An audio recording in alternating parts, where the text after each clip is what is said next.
Good morning. Previous క్లాస్లో మీరు చెప్పినట్లు కాంపోస్టింగ్ అనేది నేను జస్ట్ బేసిక్గా చెప్పడం జరిగింది. సో నాకు తెలిసి మీకు అంత అర్థమై ఉండదు అది. సో మళ్ళీ చెప్పడానికి నేను ఇది చేస్తున్నాను. So first of all composting అంటే ఏంటంటే ఇక్కడ ఇచ్చిన బేసిక్ డెఫినేషన్ అండి ఇది. వాడు ఏమంటున్నాడంటే కాంపోస్టింగ్ అంటే ఎక్సెప్షన్ ఆఫ్ ప్లాస్టిక్ తప్ప ఎటువంటి organ or most of the MSW అంటే మున్సిపల్ సాలిడ్ వేస్ట్. ఆ మున్సిపల్ సాలిడ్ వేస్ట్ అంటే ఇళ్ళ దగ్గర కలెక్ట్ అయ్యే వేస్ట్ అనమాట. సో ఏదైతే most of the municipal solid వేస్ట్లో ఈ ఆర్గానిక్ కంటెంట్ ఉంటుందో వాటిలో ఈ ఆర్గాన్లో ఇవన్నీ ఉంటాయన్నమాట. Proteins, amino acids, carbohydrates, cellulose and lignin, చివరిలో బూడిద యాష్ ఇవన్నీ ఉంటాయి ఈ ఆర్గానిక్ వేస్ట్లో. ఈ ఆర్గానిక్ ఎంఎస్డబ్ల్యూలో ఇవన్నీ ఉంటాయి. వీటన్నిటిని ఏం చేస్తారంటే ఏరోబిక్ మైక్రోబియల్ డీకాంపోజిషన్ అనే ప్రాసెస్కి పంపిస్తారు. ఈ ఏరోబిక్ మైక్రోబియల్ డీకాంపోజిషన్ అంటే ఏంటంటే ఫస్ట్ మూడు వేరు పదాలు. ఫస్ట్ పదం ఏరోబిక్ అంటే ఏంటంటే in the presence of oxygen ఉంటే, అంటే బయట ఇలా తెరిచి దాంట్లో చేస్తే ప్రాసెస్ని దాన్ని ఏరోబిక్ అంటారు. మూసేసి ఉందనుకోండి దాన్ని ఎనరోబిక్ అంటారు. సో ఏరోబిక్ అంటే ఆక్సిజన్ ఉంటుంది. సో మైక్రోబియల్ అంటే బై యూజింగ్ మైక్రో ఆర్గానిజమ్స్, చాలా చిన్న సూక్ష్మజీవులు అంటారు కదా, అవి చాలా చిన్నగా ఉంటాయి, మనకు కనిపించవు. బట్ అవి ఏంటంటే ఏం చేస్తాయంటే డీకాంపోజిషన్ చేస్తాయి. అంటే మీనింగ్ ఏంటంటే డీకాంపోజిషన్ది దేనికి దాన్ని ఇక్కడ పైన చెప్పిన ఇప్పుడు ఒక మాంసపు ముద్ద ఏదైతే ఉందో అది దేంతో తయారవుతుంది అంటే ప్రోటీన్తో, కార్బోహైడ్రేట్స్తో తయారవుతుంది. ఈ మైక్రో ఆర్గానిజమ్స్లో డీకంపోజిషన్ అంటే ఏంటంటే దీన్ని వాటికి విడ చేసేస్తారు. ఫర్ ఎగ్జాంపుల్ మీకు ఇంకా సింపుల్గా చెప్పాలి అంటే ఒక డిఫరెంట్ వస్తువు, ఫర్ ఎగ్జాంపుల్ ఒకే మనం గోళీలని కలర్లు వాడిగా విడి చేస్తాం చూసారా, ఈ బ్లూ కలర్ గోళీలన్నీ పక్కన, గ్రీన్ కలర్ గోళీలన్నీ పక్కన అని. అలా ఇవేం చేస్తాయంటే by doing some chemical reactions ఈ ప్రోటీన్స్ని, అమినో యాసిడ్స్ని, కార్బోహైడ్రేట్స్ని, సెల్యులోస్ని, లిగ్నిన్ని, యాష్ని దేనికి దాన్ని విడివిడిగా సపరేట్ చేసేస్తాయి ఇవి. సో దాన్ని ఏమంటారు అంటే డీకాంపోజిషన్ అంటారు. అది దేని ద్వారా జరుగుతుంది అంటే మైక్రోబ్స్ ద్వారా జరుగుతుంది, అంటే మైక్రో ఆర్గానిజమ్స్ ద్వారా జరుగుతుంది. ఎక్కడ జరుగుతుంది అంటే in the presence of oxygen. కాబట్టి ఈ ప్రాసెస్ మొత్తాన్ని ఏమంటారంటే ఏరోబిక్ మైక్రోబియల్ డీకంపోజిషన్ అంటారు. So that is about composting. And తర్వాత ఏమవుతుందంటే ఏదైతే మిగులుతుందో ఇది మొత్తం ఈ ఏరోబిక్ ఇలా ఇది జరిగిన తర్వాత ఏదైతే మిగులుతుందో ఈ ప్రాసెస్ మొత్తం జరిగిపోయిన తర్వాత దాన్ని కాంపోస్ట్ అంటాం. ఈ ఏరోబిక్ మైక్రోబియల్ డీకంపోజిషన్ జరిగిన తర్వాత వచ్చేదాన్ని కాంపోస్ట్ అంటాం. అండ్ బేసిక్గా కింద అదే మాట నేను తెలుగులో రాశాను అనమాట కింద.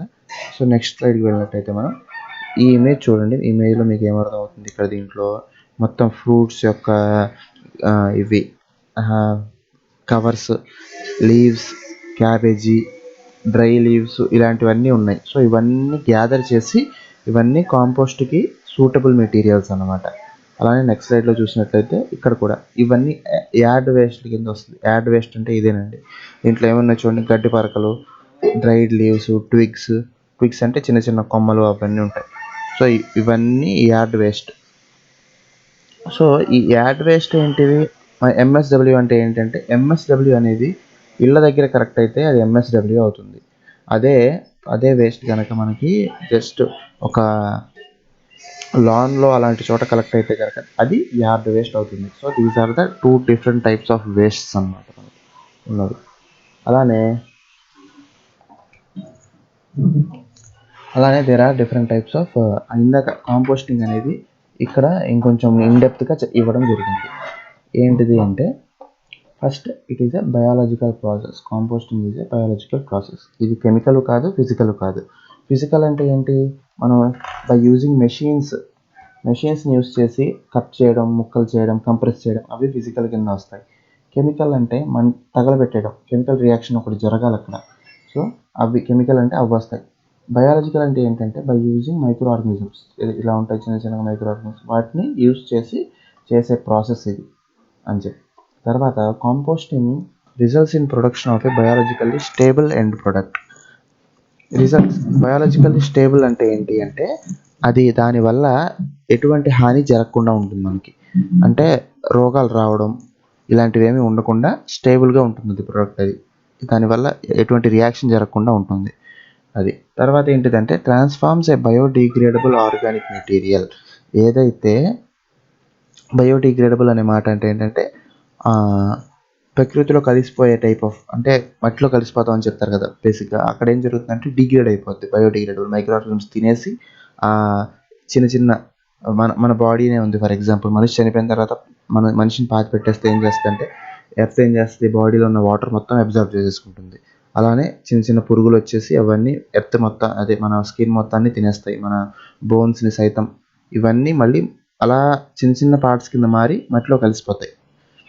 అదే బయోడిగ్రేడబుల్ అంటారు దాన్ని. ప్లాస్టిక్ అలా అవ్వలేదు, ఆర్గానిక్ మెటీరియల్స్ అన్నీ అలా అవుతాయి అన్నమాట. సో బయోడిగ్రేడబుల్ అంటే అది మీనింగ్. అండ్ దానివల్ల ఏంటంటే రెడ్యూస్ ద ఒరిజినల్ వాల్యూమ్. ఇప్పుడు ఫర్ ఎగ్జాంపుల్ మీరు తీసుకున్న దాంట్లో వాల్యూమ్ ఎక్కువ ఉండొచ్చు. Reduce the original volume. మీరు తీసుకున్న వాల్యూమ్ ఒక 30 కిలోలు 40 కిలోలు ఉండొచ్చు. అవి కాంపోస్ట్ చేస్తే కనుక అది ఆల్మోస్ట్ సగానికి సగం తగ్గిపోద్ది. 30 కిలోలు యార్డ్ వేస్ట్లు కానీ 30 కిలోలు ఎంఎస్డబ్ల్యూ కానీ తీసుకుని మీరు దాని మీద కనుక ఈ కాంపోస్టింగ్ అనేది చేస్తే అది సగానికి సగం పడిపోయి ఆల్మోస్ట్ మీకు 15 లేదా 12 కేజీల వరకు కాంపోస్ట్ అనేది తయారవుతుంది. సో దానివల్ల మనకి ఏం జరుగుతుందంటే ఏదైతే మనకి చెత్త తయారైందో అది ఇక్కడ తగ్గిపోతుంది.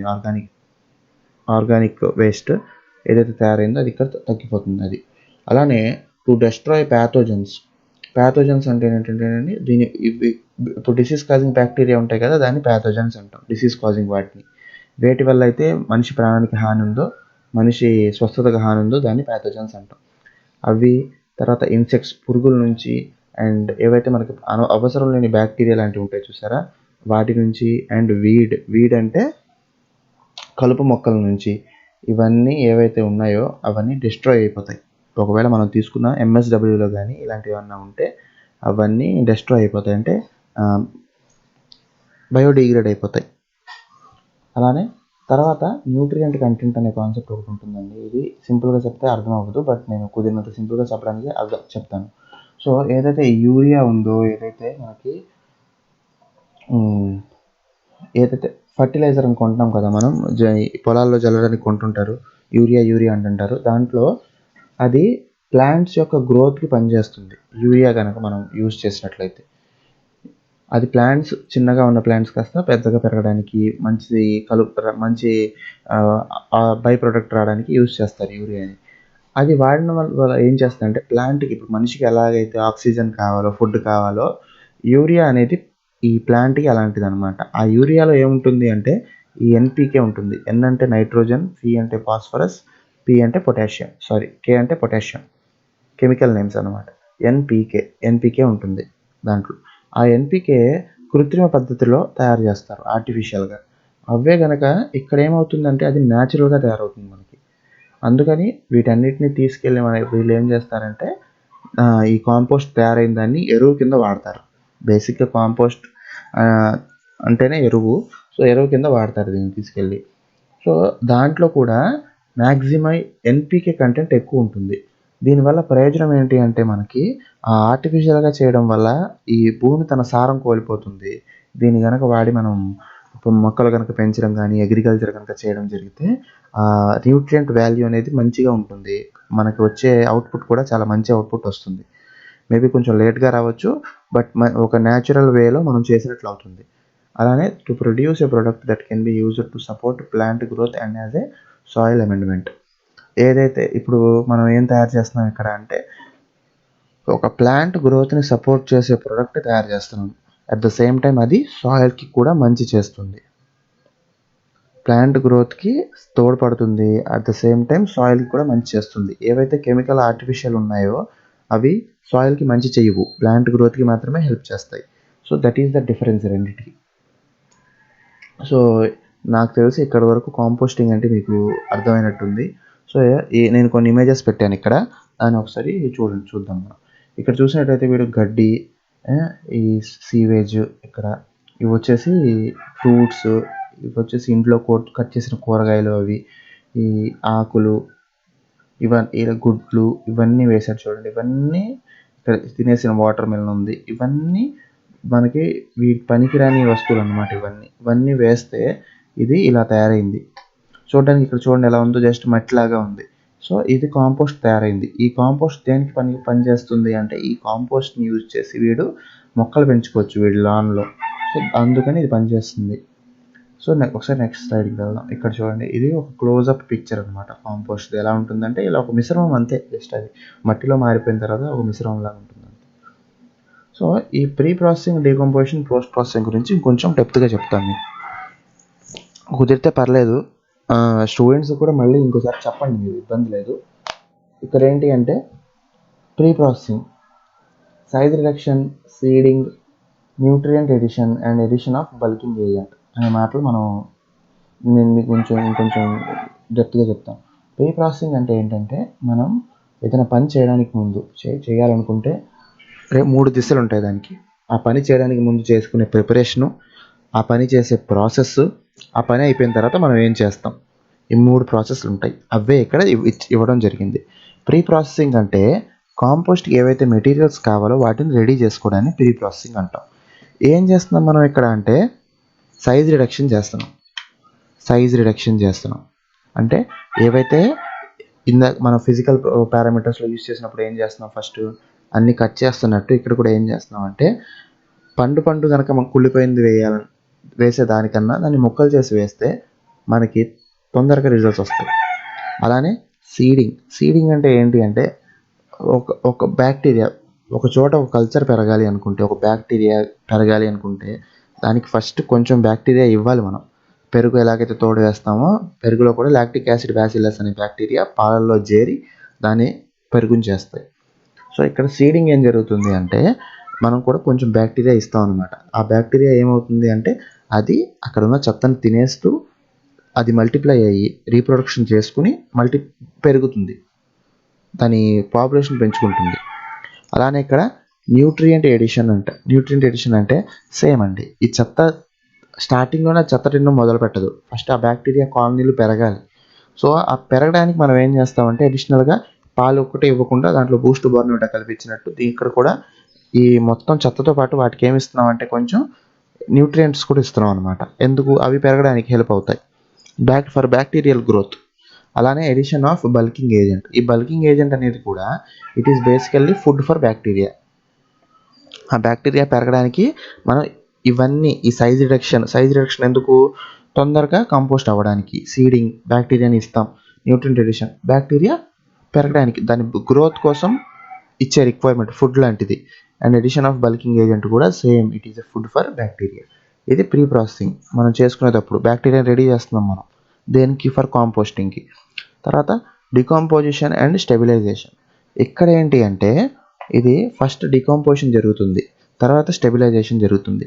ఇక్కడ ఏమవుతుంది, first stage high rate phase జరుగుతుంది. డికాంపోజిషన్ అనేది ఫస్ట్ డికాంపోజిషన్ అవుతుంది. అది కూడా హై రేట్లో అవుతుంది, అంటే తొందరగా అవుతుంది. తొందరగా అయ్యేదాన్ని డికాంపోజిషన్ అంటారు. అలా తొందరగా డికాంపోజ్ అయితే అయిపోద్ది. డికాంపోజ్ అంటే దేనికి దాన్ని విడగొట్టేయడం. H2O అనే వాటర్ మాలిక్యూల్ని H2O కింద మార్చేయడాన్ని డికాంపోజిషన్ అంటారు. అలా ప్రతి పండు, ప్రతి కాయ, ప్రతి మాంసపు ముద్ద డిఫరెంట్ టైప్స్ ఆఫ్ ఐటమ్స్తో తయారై ఉంటుంది. నాకు తెలిసి ముందు చూస్తాం అది మనం. ఇదిగోండి ఇక్కడ ఈ ప్రోటీన్స్, అమినో యాసిడ్స్, లిపిడ్స్ ఇవన్నీ ఉంటాయి ప్రతి దాంట్లో. ఆ ప్రతిదీ ఇలా ఆక్సిజన్ కింద, న్యూట్రియంట్ కింద, బ్యాక్టీరియా కింద కాంపోస్ట్. ఈ ఆక్సిజన్, న్యూట్రియంట్స్ బ్యాక్టీరియా ఇవ్వడం మూలాన compost new cells CO2, H2O, NO3, SO2 ఇలా మారిపోతాయి అన్నమాట మనకి. సో దేనికి దాన్ని విడగొట్టేస్తుంది బ్యాక్టీరియా, దాన్ని డీకంపోజిషన్ అంటున్నాము. స్టెబిలైజేషన్ అంటే ఇలా విడిపోయినవి స్టెబిలైజ్ అవుతాయి, అంటే అవి బయటికి వెళ్ళిపోయిన తర్వాత రియాక్ట్ అయిపోకుండా ఒకదాంతో ఒకటి రియాక్ట్ అవ్వకుండా స్టెబిలైజ్ అవుతాయి అక్కడ తయారైన వస్తువులు. ఈ స్టెబిలైజేషన్ ప్రాసెస్లో మనకి ఏమొస్తుంది అంటే క్యూరింగ్ ఫేజ్ అంటున్నాం, followed by second stage curing phase.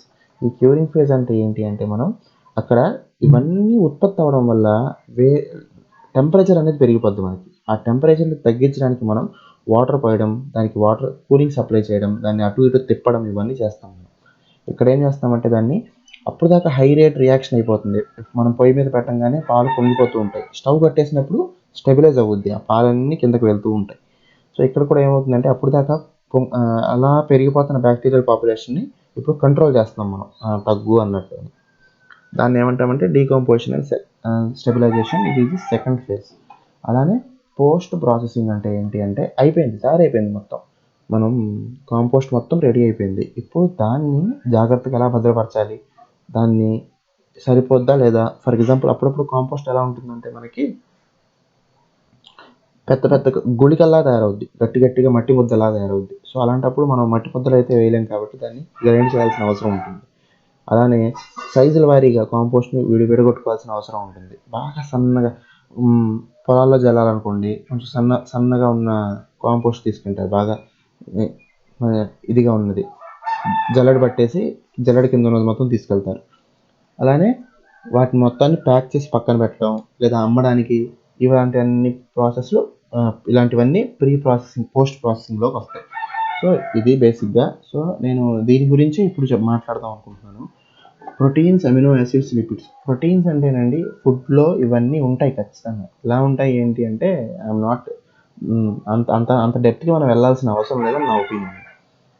ఇవన్నీ కలిస్తేనే ఫుడ్ అవుతాయి. మీరు వీటిని ఏమనుకుంటారంటే, ఫర్ ఎగ్జాంపుల్ ఒక కర్రీ వండుతుంటే ఆ కర్రీలో ఇవన్నీ ఐటమ్స్ అనుకోండి. సాంబార్ వండుతున్నారు, ఆ సాంబార్లో ఇవన్నీ ఐటమ్స్ అనుకోండి. ఈ ఐటమ్స్ అన్నీ ఏవైతే ఉన్నాయో ఇవన్నీ కలిస్తే సాంబార్ అవుతుంది మనకి. నేను ఇక్కడ మీకు ఈజీగా ఉంటుందని చెప్తున్నాను. సాంబార్లో ఇవన్నీ ఉంటాయి. వీటన్నిటితో పాటు అడిషనల్గా ఏం కావాలి సాంబార్ వండాలి అంటే? మీకు కావాల్సింది ఏంటి అంటే ఫస్ట్ ఆక్సిజన్. ఇక్కడ మనం ఆక్సిజన్ని మంట అనుకుందాం, హీట్ అనుకుందాం, హీట్. ఆ సాంబారుతో పాటు ఇంకేం కావాలి అంటే వెసల్ కావాలి మీకు. వెసల్ దీంట్లో వండాలి కదా గిన్నె, ఆ గిన్నె కావాలి. దాంతోపాటు అట్ ద సేమ్ టైం మీకేం కావాలి అంటే మూడో వస్తువు ఏమీ లేదు కాబట్టి సో స్పూన్ అనుకుందాం, స్పూన్. సో ఈ ఐటమ్స్ అన్నీ, ఈ కూరగాయలన్నీ కలిపి ఒక హీట్ సప్లై చేసి ఒక వెసల్లో వేసి దానికి హీట్ సప్లై చేసి స్పూన్తో తిప్పుతూ ఉంటే మనకి సాంబార్ అనేది రెడీ అవుతుంది. సో ఇదంతా ఏదైతే ఉందో this is the process for sambar అనమాట. సో ఇప్పుడు నేనేం చేశానంటే, నా దగ్గర సాంబార్ ఉంది, బట్ నాకు కావాల్సింది ఏంటంటే కూరగాయలు కావాలి. ఫర్ ఎనీ ప్రాసెస్ ఎందుకైనా అవ్వనివ్వండి, దట్ ఈజ్ ఇర్రెస్పెక్ట్, మనకు అవసరం లేదు. బట్ మనకు కావాల్సింది ఏంటి అంటే సాంబార్ రెడీ అయిపోయి అక్కడ ఉంది, నాకు దాని నుంచి కూరగాయలు వెనక్కి కావాలి. నేను దానికి ఏం చేస్తాను అంటే, మనం ఇక్కడ ఏం చేస్తున్నామంటే మనం ఏదైతే ఈ కాంపోస్ట్ అనేది ఇక్కడ మీకు అర్థమవుతుంది.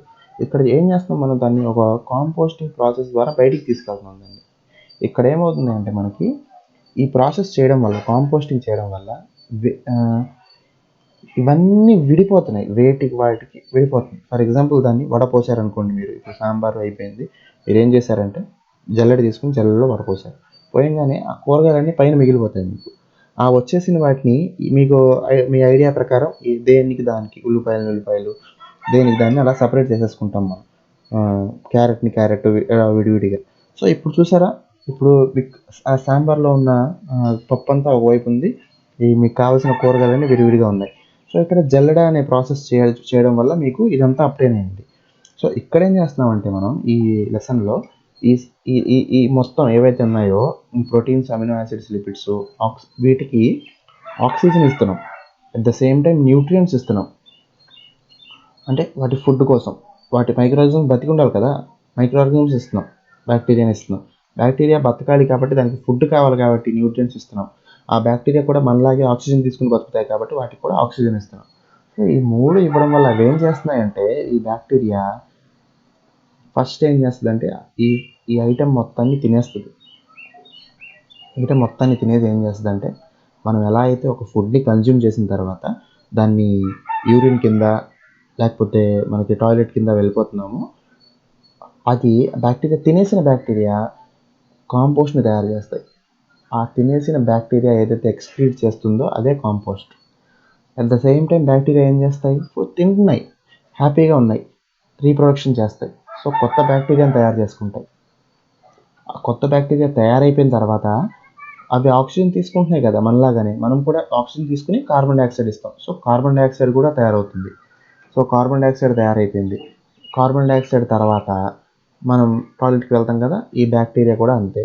వాటి వాటికి టాయిలెట్ ఎలా అంటే వాటి బాడీలోంచి మాయిశ్చర్ని రిలీజ్ చేస్తాయి. ఆ మాయిశ్చర్ ఏంటి అంటే H2O. అలాంగ్ విత్ H2O వాటికి కూడా సేమ్ మనుషులు ఎలాగైతే గ్యాస్ ట్రబుల్ ఉన్న వాళ్ళు గ్యాస్ రిలీజ్ చేస్తారో, అవి కూడా during their process of eating NO3 and SO2 కూడా రిలీజ్ చేస్తాయి. అట్ ద సేమ్ టైం ఇవన్నీ ఒక ఏరియా లోపల జరుగుతుండడం వల్ల హీట్ అనేది కూడా జనరేట్ అయ్యే ఛాన్సెస్ ఉన్నాయి. ఇదంతా ఒక కెమికల్ రియాక్షన్ కదా, this is an exothermic chemical reaction అన్నమాట. కాబట్టి హీట్ కూడా జనరేట్ అవుతుంది. So this is the process of కాంపోస్ట్లో ఏం తయారవుతుంది అంటే కాంపోస్టింగ్లో డీకంపోజిషన్లో ఏం తయారవుతుంది అంటే బ్యాక్టీరియా కాంపోస్ట్తో పాటు కొత్త సెల్స్ని CO2ని H2Oని NO3 SO4ని ద సేమ్ టైం వేడిని కూడా జనరేట్ చేస్తుంది.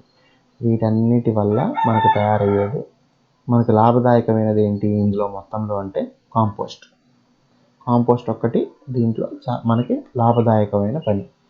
So this is the basic operation for compost. నేను సాంబార్ ఎగ్జాంపుల్ ఎందుకు చెప్పానంటే సాంబార్లో ఎలాగైతే కూరగాయలు ఉంటాయో ప్రతి ఒక్క ఆర్గానిక్ ఐటెంలో ఇవన్నీ ఉంటాయి. అది సో నేను ఇది ఇన్డెప్త్గా ఇంకోసారి చెప్పాను మీకు. పోయినసారి కొంచెం తొందరగా చెప్పడం జరిగింది. సో ఇది బేసిక్ వేరే డిఫరెంట్ కాన్సెప్ట్ కాబట్టి ఇంకోసారి ఇన్డెప్త్గా చెప్పాను. మీరు కుదిరితే ఇంకోసారి చెప్పండి వాళ్ళకి. ఓకే, థ్యాంక్ యూ అండి.